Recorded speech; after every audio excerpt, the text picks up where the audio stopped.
హరే కృష్ణ అందరికీ. అసలు ఆ నేను అంటే ఎవరు? మన శరీరమా లేక ఇంకేదైనానా? శాస్త్రాల ప్రకారం నేను అంటే దాని అర్థం ఆత్మ అని. ఈ దేహం మనం వాడుకోవడానికి భగవంతుడిచ్చిన పరికరం మాత్రమే. ఎంత చెప్పినా వినిపించుకోకుండా సంపాదించుకోవడం, తినడం, తిరగడం, తాగడం, దాచుకోవడం, దోచుకోవడం, అవే మన పవిత్ర కర్తవ్యం అనుకుంటూ వ్యర్థమైన పనులకు మాత్రమే ఈ శరీరాన్ని వినియోగించుకుంటున్నాం.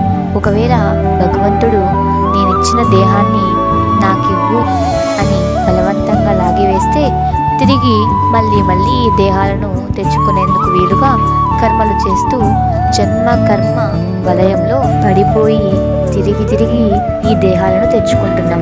మరి ఇలా గట్టిగా ఈ దేహం అనే రాజ్యాన్ని పట్టుకు కూర్చున్న మనం ధృతరాష్ట్రులం కాదా? మీరేమంటారో కామెంట్స్లో తెలపండి.